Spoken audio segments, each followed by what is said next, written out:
So in this hour, I'm joined by one of my heroes. This is Dr. Malcolm Kendrick, and when I was getting my own health back on track, and at a time when my own doctor was saying, you need to be taking statins if you don't sort out your cholesterol, I was a bit worried, and then I found an amazing book as I was starting 3 years ago to get my health back on track, called The Great Cholesterol Con, written by this amazing doctor sitting next to me right now.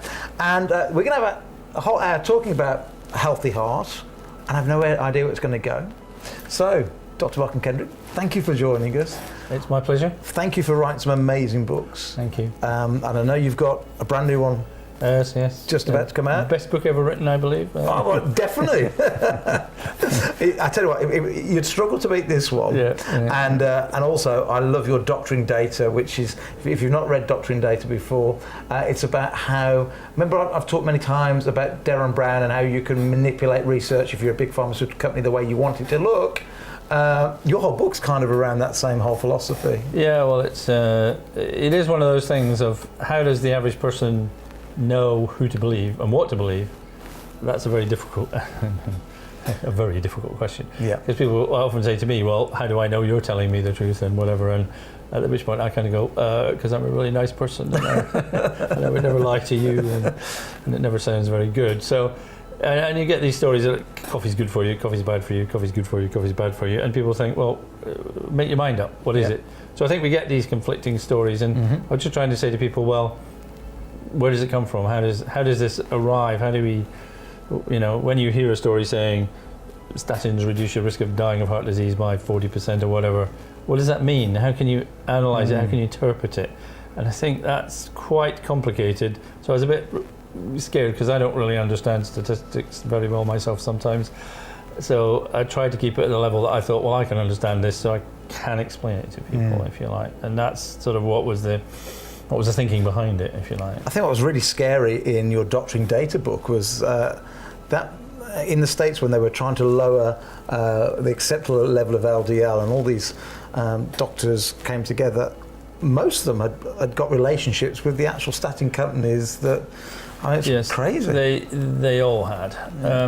As you say, there was, I think, 9 people on the committee, if memory serves. That's right. It was the National Cholesterol Education Panel, I think they're called, part of the National Institutes of Health, which is like this big thing. Then they're deciding, well, what should the normal cholesterol be? What should be lowering it to? And, well, the decisions they came to were, as always, it should be lower than it is now. But as you say, as memory serves, the chairman couldn't have any conflicts because he was employed by the National Institutes of Health. For the other 8, I think there was 123 conflicts of interest. Amazing. I think one of them had worked with every single cholesterol lowering company. And the amounts of money you're talking about that they're paid, there are some significant numbers. It can be for a meeting, in one of the big meetings like the American College of Cardiology meeting or European Society of Cardiology, they'll be paid $5,000 for giving a talk, $5,000 for being a member of an opinion panel, and there'll be first class this and first class that. I mean, many of them could be getting $100,000 or pounds. It probably doesn't matter too much. Pretty close these days. Dollars are worth more pretty soon. For a 1 week meeting. Yeah. And so there's a lot of money going. I mean, some of them are getting, they are literally getting millions. Yeah. And so, well, that's fine. I mean, I have no objection to people earning money, supporting companies and giving them advice. But I really don't think they should be sitting on committees that are making decisions about the health of everybody. No, I totally agree. How can you maintain that you're objective? Yeah. How can you maintain, oh, well, no, this is just my point of view. Well, maybe it is their point of view, but it's very difficult when someone is paying you lots of money to say something against that. Yeah, because it's effectively, it's kind of like if you were an employee in a company, you're not going to really, while you've got your salary coming in, go against the beliefs of the company. Well, we know that, and in the legal profession, a judge would have to immediately, recuse themselves if say Microsoft was paying them £1 million a year for whatever reason, and then there was a judgment to be made on whether Microsoft was breaking monopoly laws, and they were going to judge that. You'd say, well, you can't do that. Yeah. And journalists as well, they can't write articles about things, as they're not allowed to. Yeah. If you're working for the daily, the Times, you're going to write stuff supporting the times, but equally, Sure. you have to make that clear. Yeah. And if you're doing advertorials, you should make it clear I'm doing an advertorial. Yes. So I think it's very scary. It's very scary because it's very difficult to find anyone who's not being paid. But the even scarier thing is now it's all rather hidden. Yeah. So I think the first thing we're going to say here, or I'm going to push across, is that if you can, and you can download the book, I've got yours on my laptop, Doctoring Data, or you can buy the hard copy of the book. Get that book if you're the sort of person that just wants to understand kind of what's going on behind the scenes, because what we're going to go into talk about the heart in a moment, but I think it's really important to stress at the very, very beginning that there's so much influence with our doctors and so many people in the medical profession based on research that has come out and been sort of backed up by people involved with those companies that are making the drugs to do the things they're supposed to be doing. So I think a great place to start is Doctoring Data. And have a look at that. So that's the beginning, but let's go right back. Talk to us about the heart. You're a great expert on the heart and diseases of the heart. Let's just go back right basic. Let's go back to maybe how this whole thing came about, where people said, fat causes cholesterol, cholesterol causes heart disease. Let's go right back to the beginning. How did that all come about?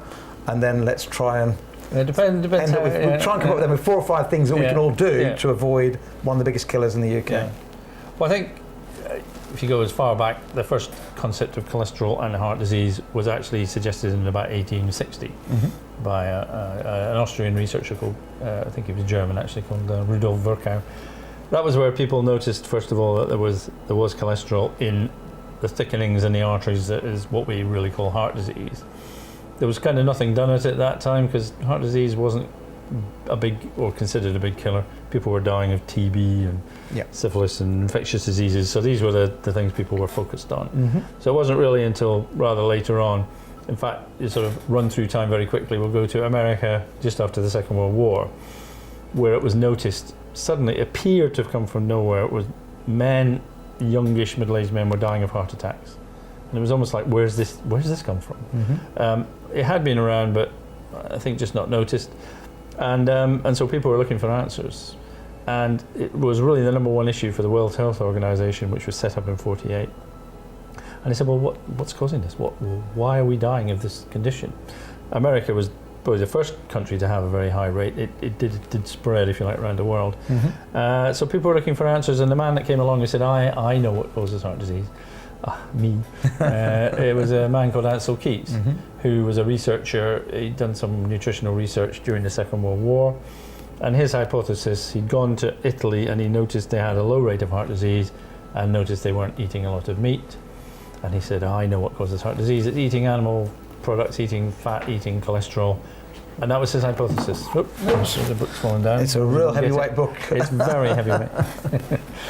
And so that was his idea. But his first idea was that if you eat cholesterol, your cholesterol level goes up, the cholesterol is absorbed into your arteries, and that's heart disease. Very simple idea. He then quite rapidly discovered if you eat cholesterol, it doesn't make any difference to your cholesterol level. So he changed the hypothesis and he said, oh, it's saturated fat. So that was around about the early 50s. He then did a couple of very influential studies where he went around the world and said how much animal fat do people eat and what's the rate of heart disease, and drew this fantastic graph, which was Japan, very little fat in the diet, very low heart disease rate, which went all the way up through 5 or 7 other countries to America. Very high saturated fat intake, very high rate of heart disease, case proven. He became Mr. Cholesterol, really because there was no other ideas around at the time. But is it also not true that he went to some countries and where it didn't fit with what he was trying to show, he just completely excluded that research? Well, yes, it appears that he did that. He knew what the rates of heart disease were, he sort of knew what the data were, and basically then just said, well, here's 7 countries. He looked at 21 countries and removed data from 14 of them. And he'd included that data. There would have really been no pattern at all. In one of the countries he didn't look at was France. And France has the highest saturated fat consumption in Europe, and it has had for many years, and the lowest rate of heart disease. Let's recap that one more time, because there's a big indicator straight away. So France has a low heart disease rate. France has always had a very low heart disease rate. It's one of the lowest. It's definitely the lowest in Europe. It's not That's quite as low as amazing. Japan, there's one or two others, but it's very low. And we know they eat a lot of meat. And we know they eat a lot of meat. We know they eat the most saturated fat. But in fact, just jumping forward in time, I did an analysis of, there's a study called MONICA, Monitoring Trends in Cardiovascular Disease, set up by the World Health Organization. And they looked at heart disease around Europe in different countries. And at one time they looked at saturated fat consumption. Those data are now gone. They've removed them. But it was possible to do that at the time, and you found that France, high saturated fat, lowest rate of heart disease. Switzerland, second highest saturated fat, second lowest rate of heart disease. If you looked at it the other way around, at that time, Ukraine, lowest rate of saturated fat intake, highest rate of heart disease. Then I think it was Russia, second lowest rate of saturated fat, second highest rate of heart disease. So as what comes along, and has a hypothesis that he's trying to prove, it actually goes to more than the 7 countries, but there's only 7 out of all of them that back up what he's trying to show. And it's a bit back to that Darren Brown thing where he flipped coins till he got 10 in a row, and everybody said, how did Darren Brown get 10 heads in a row? The reality was he ran that movie for I think it was like 9 hours, till eventually, and the odds are at some point you will get 10 heads in a row. So he isolated that bit, and it looked like he could just always flick heads. And this is, again, that's really what Mr. Keys did. I think that was very clever of him. Because that's the whole thing with data. I mean, the data manipulation, this is part of the reason I wrote Doctoring Data, is you can do stuff with data. You literally can make black look like white, and you can move things around in certain ways. There's a study that was set up in 1948 called the Framingham study. Framingham is a town near Boston, and they were trying to look at people. I think the town population was about 6,000. It's a bit like the Truman Show. They said, right, you're going to measure your blood cholesterol, your blood pressure, all these things. Everyone who wants to participate, which was just about everyone, and then we said, we'll try and find out which of these things is most important for causing heart disease. And what you got to remember, it was a white middle-class town near Boston, and it was men only, not women. But anyway, during that study, one of the factors that appeared to emerge was that having a higher cholesterol level was associated with heart disease.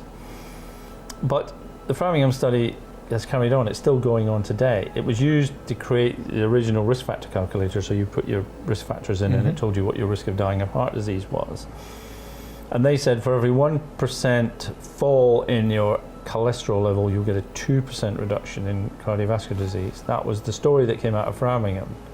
Well, moving forward about 35 years, what they then discovered, if you look at the data, it's the exact opposite way around. And men whose cholesterol level did fall, those whose cholesterol level fall, the rate of heart disease went up. And that they studied that over a 34-year period. And if memory serves me, a 1%, a 1 millimole per litre fall in cholesterol, we'll go through the figures, resulted in a 435% increase in dying of heart disease. And yet the Framingham study is still quoted as showing or proving that the lower cholesterol is better, whereas it actually showed the exact opposite, which is what you find when you look at studies like this and you think, well, how do they do this? Well, they do it, and they do it in ways that, well, I would call as close to being a barefaced liar as you can get without being a barefaced liar. I do remember someone telling a story about Tony Blair's cabinet used to be asked, oh, did you read the papers this morning? You go, no, I haven't read the papers this morning. What they used to do was photocopy the papers and give them a photocopied version of it. So they could say, I haven't read the papers, but they have actually read it. They had read the papers. I have not read the papers. So does that mean they hadn't read the papers? I mean, that to me is a lie. They had read the papers. They just hadn't read the paper as it was, You have to be a lawyer. Well, did you ask the question of, did you read the paper that was delivered, that is on this paper, And unless you ask the question in that way, and that's a bit like data in the medical world, is unless you ask a very, very, very detailed question, you may get a really stupid answer out of it. So but anyway, you're going back, I'm jumping ahead. But I haven't read this book yet because I've only just got it today, but I've read The Great Cholesterol Con, I've read Doctoring Data, I've spent time with you today, considering I've spent so many years now looking at this, I still only understood about 60% of what you were showing me today, but I'm 100% believer that it is not cholesterol that is a contributor. Whether it's a contributor at all, I don't think it is, and it's certainly not the main contributor, but carry on with your story because this is fascinating. Okay, well, we'll go back to Ansel Keys. He has sort of convinced the world that cholesterol well, saturated fat raises cholesterol, cholesterol causes heart disease. That became the established meme. I like that word. I'm not quite sure if I know what it means. So it just, people said it and said it and said it and said it and said it. Now everyone kind of believes it. Yep. You'll see low fat this, low fat that, low fat everything. So that idea took hold. Yep. It began to take hold more strongly. There was various drugs brought along to lower cholesterol levels, none of which actually had been found to be beneficial. But then in the late 1980s, along came statins, which lower your LDL, which is told you bad cholesterol level. I think we'll avoid going into too much detail on lipoproteins. And it lowered the rate of heart disease. Now I think the data has been presented in ways that are as close to saying I was reading the newspaper when I wasn't as possible. And so that was when it really started to hit. Also at the same time, people noticed that people with type 2 diabetes were much more likely to have heart disease. And so they said, well, if saturated fat causes heart disease and these people are at higher risk, we must tell diabetics not to eat fat or saturated fat. And so around about the late 70s, early 80s, the advice came in very strongly, if you've got type 2 diabetes, cut down on fat. And then the guidelines for everybody else came in, which was cut down on fat and eat carbohydrates. So you can sort of see how one came after the other. They built this kind of world of fat's bad for you. Yeah. Which, as you know and I know, is probably the underlying reason why obesity and diabetes is now becoming out of control, because people have taken that advice on board. Yeah. They are eating less carbohydrates. Sorry, they are eating less fat. Always get this wrong around. It's a bad idea. They are eating less fat and more carbohydrates, and people are getting fatter and more and more diabetic. This is cause and effect. Yeah. But anyway, the idea is now universally believed. Statins are now prescribed, in theory, whether in practice, to around 7 million people in the UK. A quarter of the adult population in the States taking statins, or at least are prescribed statins, whether they take them or not. Wow. And there are new cholesterol-lowering drugs arriving. Whether they get taken up or not is another question. They're very expensive and they're an injection, so that'll probably limit their use. So this story has remained, it's changed around a bit, but it's remained pretty much unchanged. Saturated fat is bad, cholesterol is bad, lower it with statins, eat a high carbohydrate diet, and this is where it's all come from. This is the world we now live in, if you like. Yep. I think does that... No, it's bang on. I mean, again, it is one man on his mission to prove that fats are the enemy. Goes to lots of different countries, but only finds 7 of those countries. I think he said 21 in total. Yeah. So only 1/3 of the countries he went to actually supported his hypothesis, and therefore just decided to tell the rest of the world just about that, and not all the other countries he had been to.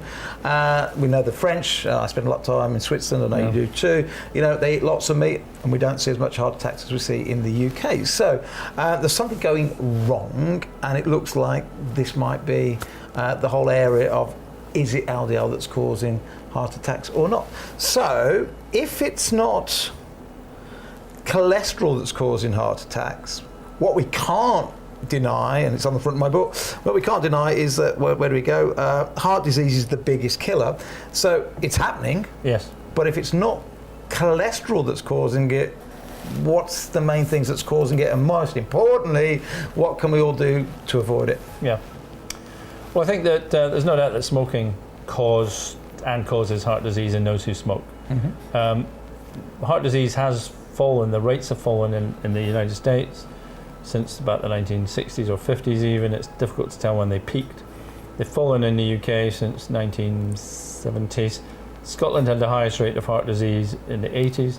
Well, people were smoking, 50-60% of people were smoking then, so they're not smoking anymore. That's definitely had an effect. Okay. Air pollution is also a thing that how that causes it is slightly more complicated, but air pollution has been more under control.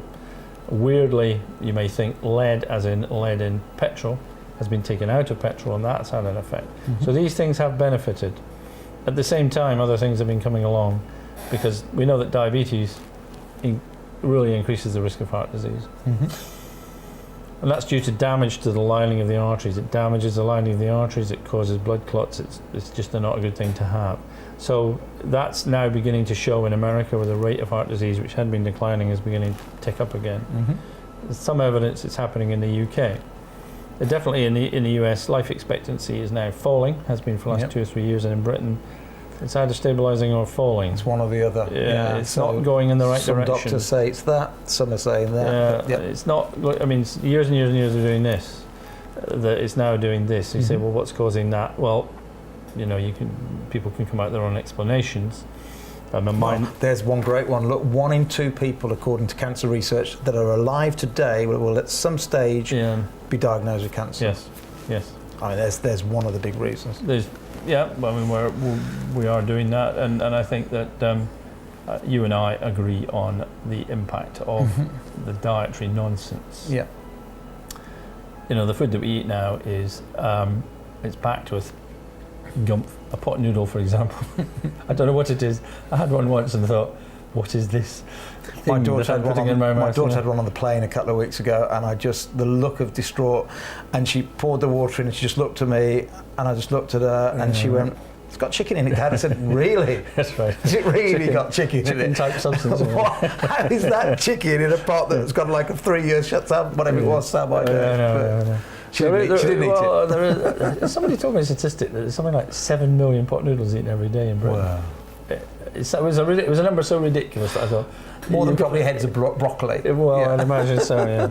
But yes, people talk about processed food. I was down with some friends and we were having bacon and went, "Oh, that's processed food." There's processed food and there's processed food. And we are eating rubbish. I mean, if you go around the supermarket, as I do sometimes, I'm not a great looker into everyone's basket. What are they eating? But sometimes you just watch the people in front with, 6 giant, lemonade bottles. Yeah.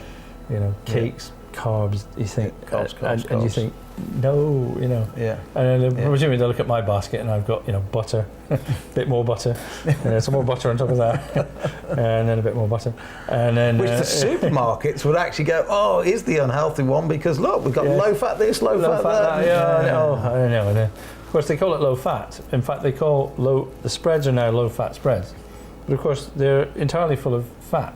It's just they're full of strange, weirdly manipulated fat type substance that they've done something chemically to, and it tastes not great, doesn't it? And one of the ironies, of course, is when the whole saturated fat came in, they said, "Oh well, we need people to eat more unsaturated fats." But of course, you can't spread unsaturated fat on your toast because it's oil, because an unsaturated fat a fat that is liquid is an oil.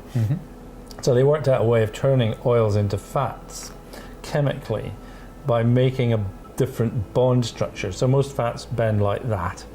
That's called a cis bond, and a trans bond is like that, and it doesn't bend, so it's solid at room temperature. That's called a trans fatty acid. So you can make a non-bendy oil or a bendy oil into a non. And this stuff was put into food in high levels, and it is definitely caused an increase in the rate of cancer and heart disease.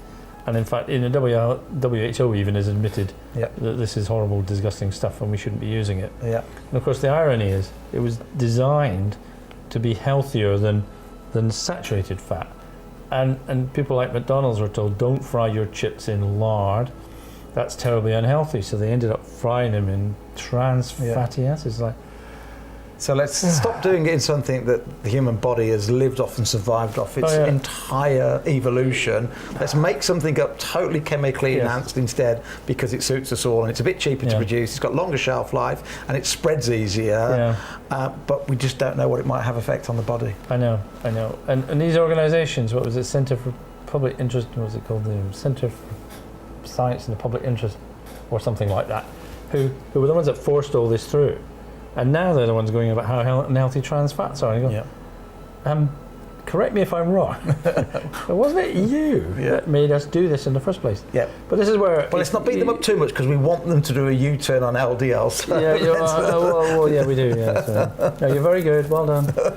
Thanks for admitting your mistakes. Sorry, Look, the government used to tell us, remember, go and buy a diesel car. Can you remember that? You said, go and buy, what's only 20 or 30 years ago or something. Go and buy a diesel car. It's better for global warming. Yes, right. What happens now? It's the opposite. We're trying to scrap diesel cars and go back. Well, we don't really even want petrol, but if anything, they want you to scrap your diesel, get petrol while we wait for all the electric cars to come. So, you know. Well, I'm always fascinated, and I don't know how people do it. Some people seem to be able to grab the attention of the world and twist it to their ends. Yeah. Oh, wasn't the one where smoking prevents tuberculosis or something? There was anyway. Oh, well, no, they used to. Well, there was, and I looked it up. Someone said doctors used to recommend smoking or cigarettes, and it's true. There was an advert for Camels where the doctor said in America, I've seen the advert. It was like, your doctor recommends Camel as it keeps your lungs clearer than other nasty cigarettes. Like, great, not so bad. It's not as disastrously horrible. That's the white bread, brown bread scenario as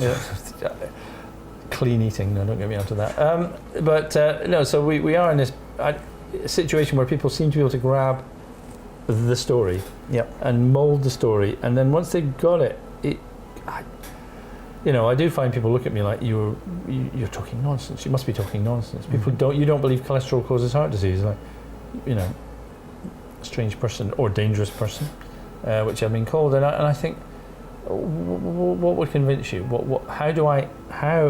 looked at this for 35 years now. How can I convince you that all this stuff is just basically wrong? I mean, I think the saturated fat one's a bit easier. That seems to be getting a lot more traction, that actually this is just wrong. All right, and I have seen a lot of movement in that area. And then if you like saying, yes, but cholesterol still causes heart disease, I said, well, you had a hypothesis that had two bits to it. Saturated fat raises cholesterol causes heart disease. So saturated fat that doesn't cause heart disease, can you see a flaw in this argument? Yes. Well, either it doesn't raise LDL, in which case, well, we're all wrong and the whole thing's wrong, or it does, and if it does, then a raised LDL doesn't cause heart disease. Which of these would you like to use? Because you can't use both, but they are currently using both. Yes. They seem to be able to simultaneously. It's like Schrodinger's cholesterol hypothesis. Does it live or does it die? Well, we don't know. It exists in a binary state that allows it to constantly shift from one place to the other in front of your eyes. And this is one of my frustrations is, well, you tell me what you think your hypothesis is, and then I can have a go at it. And currently, if I say it's not saturated fat, they'll just say, oh yes, well, of course, saturated fat, and it's multifactorial, and it's many things. And you just find yourself thinking, well, no.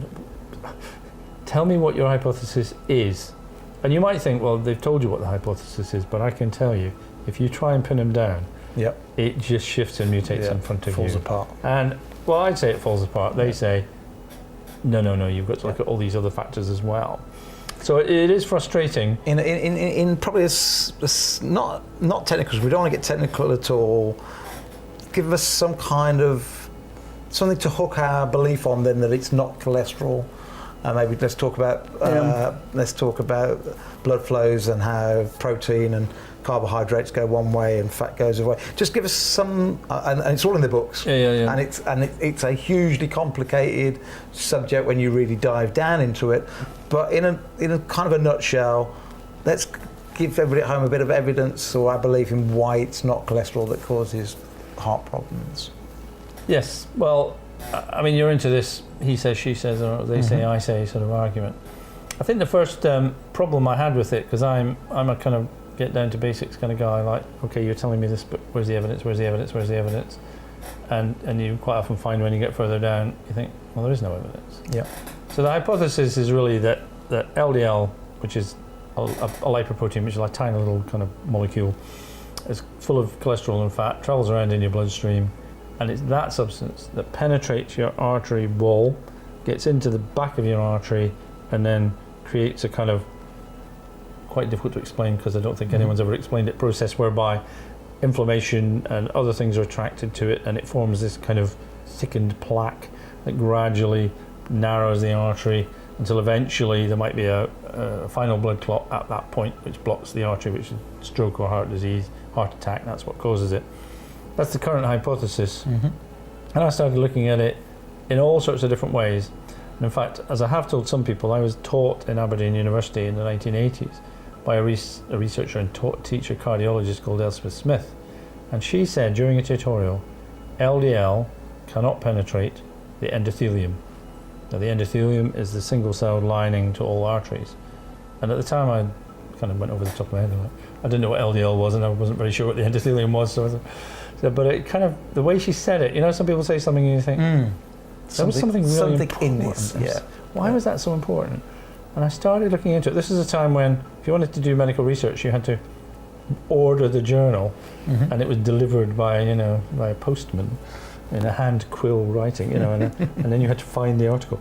And if you want to find another article, you'd find the reference, and you had to go back to the library, and you might find it on a microfiche. So finding out stuff was really difficult. I mean, the internet now, you can get 5 million hits in 1 second. Yep. Then it took you 1 million seconds to get one hit, and quite often it wasn't what you thought it was going to be.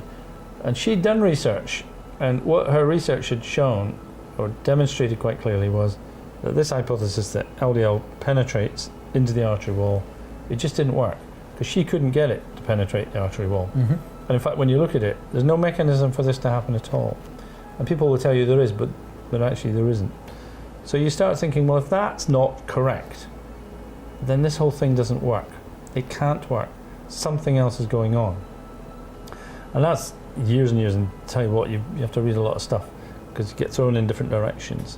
So I said, well, if that's not the case, and she had been looking at another hypothesis, which was first proposed 160 years ago, that actually what happens is that the artery wall is damaged, or the lining of the artery wall is damaged, then a blood clot forms, then the blood clot is incorporated into the artery wall, and that's the basic starting point for this plaque, this growth, and then more clots form at the same point, and gradually the artery narrows, and then you'll have the final clot that will or may kill you. Now, people have said, well, how can that just sounds completely different, and that's completely ridiculous, and how can all that happen? And yes, the process itself is not very difficult to understand, but the first problem people had, and this is going back to 1852 or wherever it was, there's a guy called Karl von Rokitansky said, yes, plaques are blood clots in various stages of repair. And another researcher at the time, much more famous researcher called Virchow, said, yeah, but the clot is inside the artery wall, and you have this lining of endothelium sitting on top of it. So a clot can't form inside the artery wall. You must be talking nonsense. So that theory kind of went away. So the Virchow, and they were at the same time. One had the cholesterol idea, and one had the clotting idea, and one won the cholesterol idea, but the clotting idea. But Virchow didn't know, or Rokitansky knew, is that replacement endothelial cells are floating around in the bloodstream. They're called endothelial progenitor cells. They weren't discovered until the mid-1990s. And what happens if they find an area of damage, they stick to it, they grow, and they form a new layer of artery wall, endothelium, and the clot's sitting underneath it, now within the artery wall. So you say, had he known that, maybe we'd all be talking about blood clotting now, and not talking about cholesterol. Yep. And that was the basis of what he called the thrombogenic theory, which has been resurrected by various researchers over the years who said, well, when we look, what we see is, it looks like blood clotting. When we look in the artery wall, we see a stuff called fibrin, which is an important part of a blood clot. The things that we see, yes, there's some cholesterol in there, definitely some cholesterol in there. There are lipids in there, but there's red blood cells, there's everything in a blood clot you can find in one of these. So after the Second World War, there was a researcher called Duguid who said, well, I can find bits of fibrin and blood clots sitting on what look like normal artery walls. And Elspeth Smith found that if you looked at artery walls and you examine them properly, you find the remnants of blood clots in there, in normal looking artery walls, all the time. And so her idea was basically, yes, well, this is a blood clotting problem. You damage the artery wall, a blood clot forms, over time it turns into a plaque if the damage to repair goes in one direction. And her work was picked up by other people. There was another chap called Ronald Ross,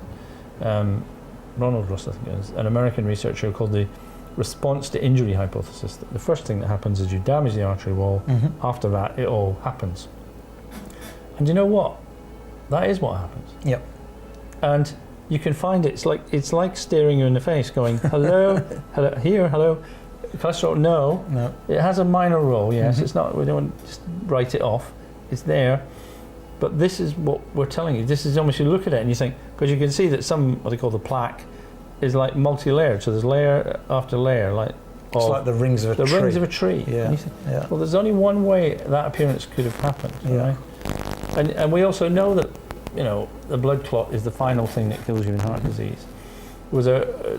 People did research where they looked at people who already had heart disease and atherosclerosis, or plaques in their arteries. And what they found was they did a scan every year to see how they're progressing. What they found was that the plaque doesn't grow gradually. What happens is they come along one year and suddenly find it's that much bigger. So it jumps in growth size. So there's an episode of something making it suddenly get bigger. So what caused that? What causes that is the blood clot forming and then being incorporated into the artery wall. And when you look at these, you know, when you look at this data in this way and you decide to look at it from it's a blood clot theory, it all actually fits together. Yeah. Because when you look at the things that cause heart disease, so you look at, say, diabetes or high blood sugar level, you say, well, blood sugar level, it's got nothing to do with LDL. Nope. It doesn't raise your LDL, it doesn't raise your cholesterol. It's got nothing to do with fat. It's got nothing to do with fat. So how is diabetes causing an increased risk of heart disease? And what does it do? Well, we now know, I now know, or lots of other people know, that diabetes damages the protective lining of the endothelial cells. It strips it down and it increases the risk of blood clotting. Yep. So when you look at it from a perspective of blood clotting arterial damage, there's diabetes, it fits. Smoking, what does smoking do? Does it raise your LDL level? No. So how does smoking cause the same disease as a raised LDL?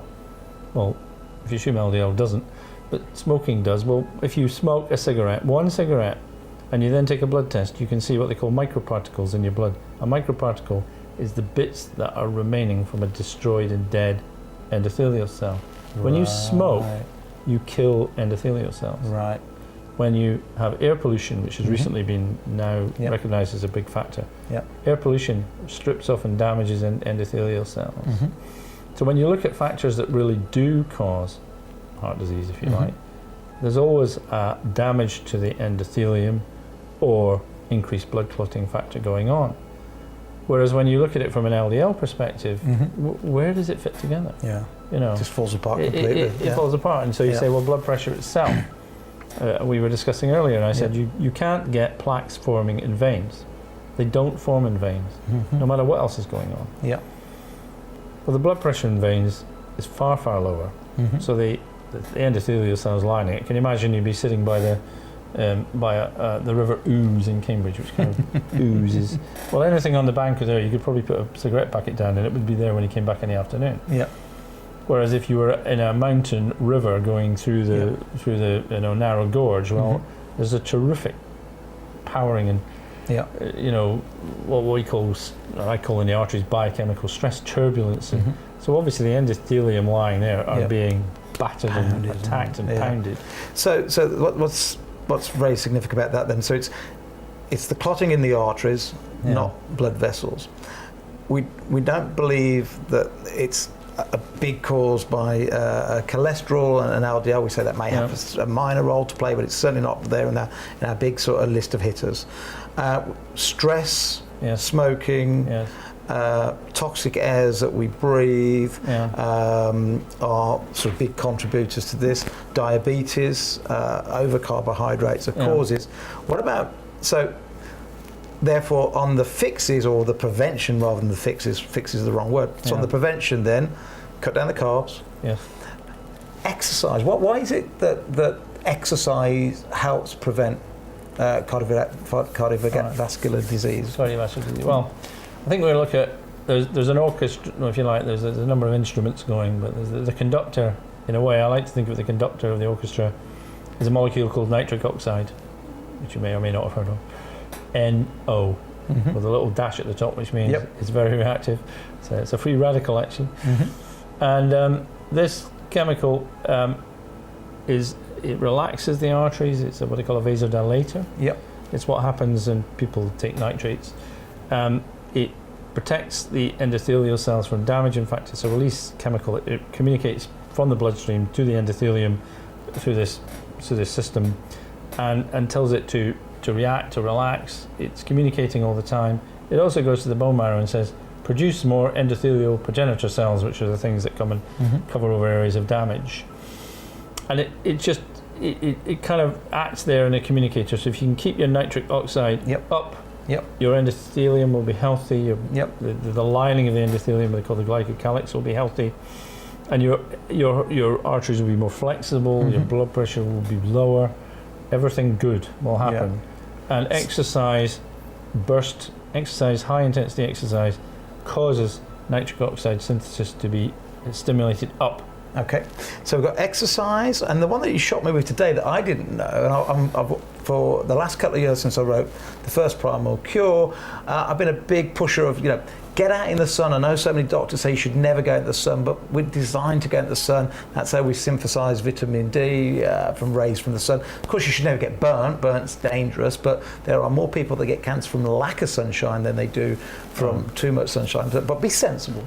But today, and prevents more cancers than it causes as long as you don't burn.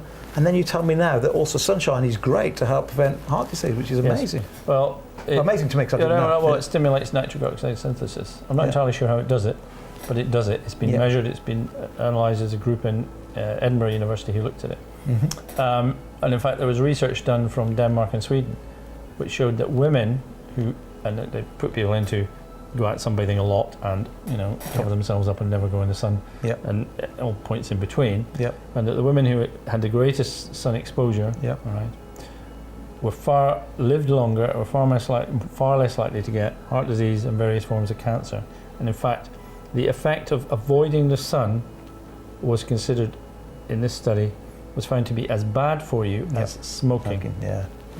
I've seen that in so many studies. And so people who say don't go out in the sun, I say, well, yes, there may be an increased risk of skin cancer. It's there, it exists, and burning exists. But what you've got to remember is that the bad skin cancer, malignant melanoma, is a pretty rare cancer. I can't remember the numbers exactly, but I wrote in the first book, there was something like 6,000 cases in the year of skin cancer, but there was 180,000 deaths of cancer that in some way was attributed to not getting enough sunshine. Yes. Well, the study from the States looked at this more closely, and they found that women who were greater exposure to the sun had a 50% reduction in breast cancer. Wow. Men had a 50% reduction in aggressive prostate cancer. Wow. And the men and women had a 75% reduction in colorectal cancer. Oh, incredible, isn't it? And so we're talking, and then reduces your chance of a heart attack as well. So your overall mortality was like dying of everything, which is what we should all be most concerned about. Was much better. I mean, the total number of malignant melanoma deaths in the UK is about 2,000 a year. Right. The total number of breast cancer deaths per year is 20,000. Same for prostate cancer. It's about 40,000 for colorectal cancer. So also on a balance. You can never be completely healthy. Go out for a run, you might fall off a cliff, or get hit by a bus or whatever, or maybe you'll get a form of skin cancer. Although there is quite some very good evidence that actually the more sun exposure, the less likely you are to get malignant melanomas. That's fascinating. So back to the heart. We don't necessarily think that it's cholesterol, and it's certainly, if I was asking you to do a top 10 reasons for a heart attack, I don't think cholesterol would come in your top 10, would it? No, or would it be towards the bottom, or probably not even top 10? They recently did an analysis in the UK as a Nottingham group who looked at, they took GP records and they found what they call 48 different variables that they looked at from things like forced expiratory volume over 1 second, for instance, and other things. And they listed them. They did a thing called neural net programming, where they took the factors and balanced them off against each other, and then said, here's the top 10 things that were associated with an increased risk of heart disease in the UK, study on nearly 400,000 people. Wow. This is a big study. Number 1 was chronic obstructive pulmonary disease. What? Yes. Number 2 was use of oral steroids. Number 3 was age. Number 4 was coming from Asian background, like Pakistan, India, Sri Lanka. Number 5 was chronic kidney disease. The next 4 were your socioeconomic status, lower socioeconomic status, and the other one was immunosuppressants, which is another form of drug. Only 2 of those appear on the current lists that we have. Yeah. And in fact, when they did a study in America using they've got a different risk calculator called the CV risk calculator. Mm-hmm. It's got 10 factors on it, and if you compare and contrast what they found actually did cause heart disease, only 2 of the factors were the same, and that was age and ethnic background. Wow. All right. The other 8 didn't reappear. Wow. And when they actually took the American risk factor calculator, there was a group called one of these American HMOs. They took people the results from 5 years previously and then said, okay, so how well did the risk factor calculator work 5 years later? All right. And what they found was that it overestimated risk by 500%. So if it said your risk was 10%, it was really 2%. Right. Which again would say they don't really know what's causing risk here, do they? No. And also, that means that millions and millions of people are being told they've got a much higher risk than they have. Yeah. Also, they are missing Yeah. things. They are just missing what's important. Because if you took the risk calculator from Japan and took it to Russia, all right, because I talked to you about this before, Mm-hmm. if you had exactly the same risk factors, Mm-hmm. if you went to Russia, you'd have to multiply by 18 compared to Japan. So you can only be capturing at most 4% of what's really important in these risk calculators. Yeah. That's it. That's tiny. And that's pointless. Yeah. Totally. So the factors they're using are just not the right factors. Yeah. They're missing huge chunks of things. You know, why have the Russians got such an enormously high rate of heart disease? Mm-hmm. You know, their blood pressure's not particularly high, their cholesterol's not particularly high. In fact, the rate of diabetes was low. If you looked at Russia and Japan, their blood pressures were lower, their cholesterol levels were exactly the same. The rate of smoking was lower, and hard to believe, 57% in both countries. The rate of diabetes in Russia was lower, all right? So why? So why? Well, my own, I've talked to you about this before, my own belief is actually, it's what I call psychosocial stress. I'm not quite sure what that term means, but it does mean that if you said which populations are under the greatest disruptive stress you can imagine, Mm-hmm. breakdown of family relationships, breakdown of their society. Now, I'd ask people to think about it, but they won't because they never can think of this, but I'll tell them what it is. It's Australian Aboriginals. Mm-hmm. They've got the highest rate of heart disease in the world. That's amazing. The Nepalese, who are under Chinese rule, really high. The Maoris in New Zealand, Native Americans, and also ex-Soviet states. The Soviet Union disintegrated in about 1990, and the rates of heart disease went through, they were already quite high, but then they went through the roof. So if you can find societies and groups of society where people are, things have not gone well for them or a group. So immigrant populations, why do Asian immigrants to the UK have a high rate of heart disease? Why is that a factor? Yeah. All right. Well, the Chinese, it's lower. Chinese living in Britain have a much lower rate of heart disease than the surrounding population. All right. But if you go to America, a Muslim living in America that's come from India, Pakistan, has 5 times the rate of heart disease. All other risk factors are the same. It'll still be these fine. are huge numbers. These are huge numbers. Compared to those 2s and 3% we were talking about earlier, Well, it's sort of LDL or cholesterol. Most have got 1.12 or something. I'm talking 500, you know. Yeah.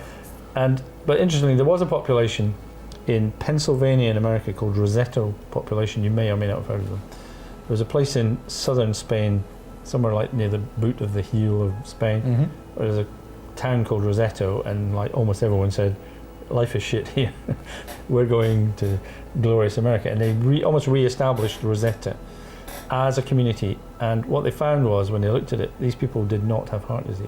Well, that's just fascinating. They ate as high a fat diet as you could possibly imagine. They smoked like chimneys. They did everything theoretically wrong. But what they found was they had an enormously powerful social structure, and they went to church together, they met together, they were friendly. They weren't well off. And I read somewhere, I'm not seeing this confirmed for sure, there was no single case of anyone dying of a heart attack in that community after they'd relocated until 1968, and they relocated during the kind of Great Depression era. Wow. And then that community started to break apart, and it became more like everywhere else in America. The rate of heart disease at that point matched. We see the same story in places like Ikaria, where it's one of the blue zones. People that live on the island avoid all sorts of cancers, heart attacks, etc., diabetes, and so on. But as soon as you take those same people off the island back into sort of regular society, then their life expectancy is the same as wherever they go. Well, they did this with Japanese, because for many years Japan had the lowest rate of heart disease of any what you call advanced country. And so people say, well, they must be genetically protected. But they've all looked at the Japanese that moved to the States, and hey presto, heart disease rate just came up to be the same as the surrounding population. And in fact, what they did find is that people who maintained the most traditional Japanese lifestyle, even if they ate an American diet, had the lower rate of heart disease. And the people who, if you like, adapted much more to an American lifestyle, whatever that is, driving around and eating McDonald's, their heart disease rate just went up like that. And that research was done years and years ago. So believe it or not, we've almost talked for an hour, and we've only got an hour. So we've got about 5 minutes or so left. Let's summarise what we can all be doing, to lower. I'm going to say some things we've touched on just to sort of a recap. So sunshine helps. Trying to avoid stress helps. What about things like maybe some vitamins, some supplements, vitamin C? Is that a positive? You can find evidence for a lot of vitamins. Vitamin D, yes, I like vitamin D. I take vitamin D supplementation in the winter because the sun doesn't shine. Vitamin C, for some people, especially if you've got a higher level of specific lipoprotein, yes, that's helpful. Vitamin K, some people think, is also good at protecting the arteries from calcification. Part of the problem is you can go into a lot of these. I have written about it a bit in my book, is which ones I think are beneficial. This in if you, the new book? There's the new book of Statin Nation. Yes, well, I've tried to say here's the 10 things that you can do. Supplementation of certain things. There is L-arginine and L-citrulline because they increase nitric oxide synthesis. And I think there's eating what I call proper food. Because I think that you can artificially add vitamins and minerals and things, but you know what? If nature said this is the way we like it and we're designed to eat it, eat that. Agreed. I know in your book you've put down. I've looked through all the things you should eat, and I've thought, apart from goji berries, and I've no idea what they are, and kale, which I'm a bit iffy on. Oh, I love kale. You either love it or you don't. I'm not a kale man. No. Have you tried though frying it? In coconut oil or olive oil, a bit of salt on, into salt good or bad for the heart? Salt good, excellent, yes. And yet so many people say salt affects blood pressure. Well, we haven't got enough time for me to insult the people that say this. So it's not. So here's some things we don't think it is. We don't think it relates to salt. No. We don't think it relates to saturated fat. Absolutely, definitely doesn't. So definitely not. So if you're looking at 10 things to do to avoid heart problems, in the past what we've been told: lower your LDL, don't eat saturated fat, and don't eat salt. All three of them we kind of think of. Potassium is good. So get potassium through your food again. A lot of fresh vegetables are good for that.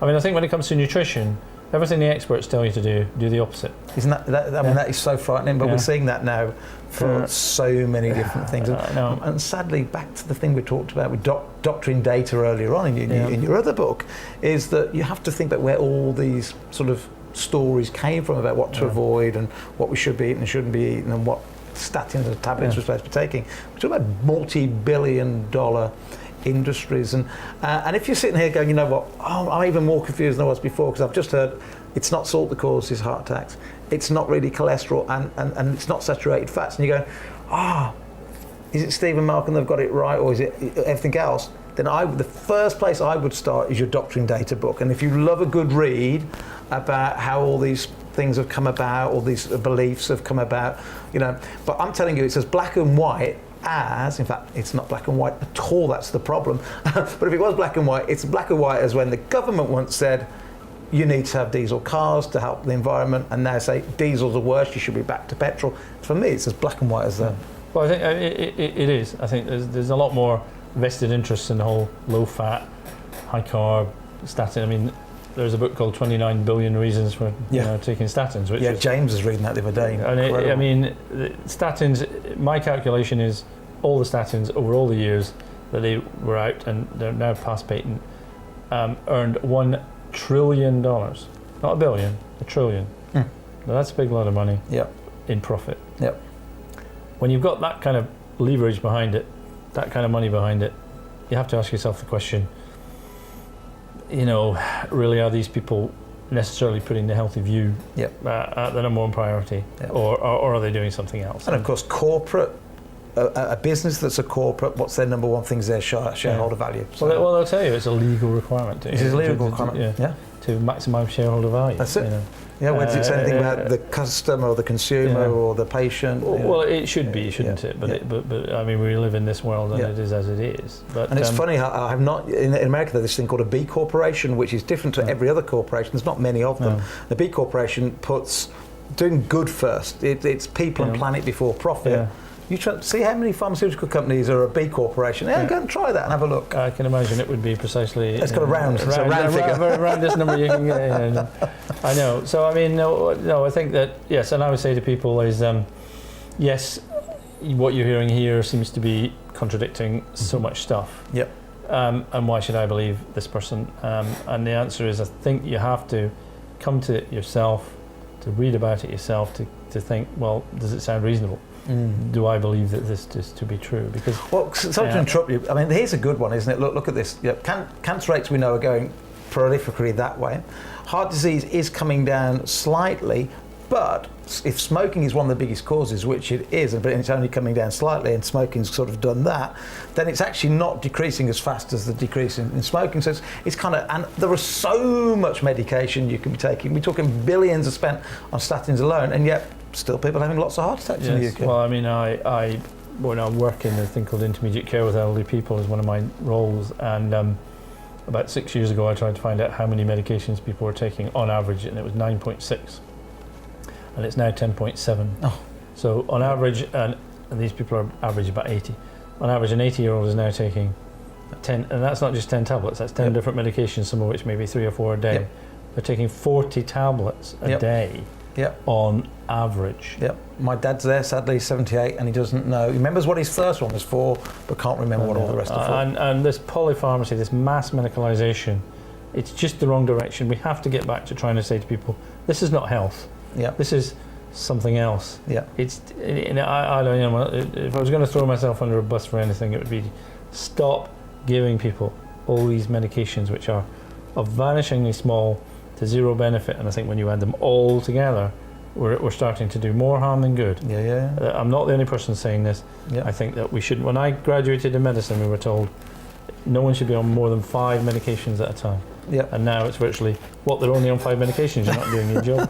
We have gone bonkers. We have. I wrote about it in the book, and it's studies show that up to 1 in 12 hospital admissions are medicine related, and 2/3 are preventable. So basically, we are. Yeah. Well, the third leading cause of deaths in America is medications. Yeah.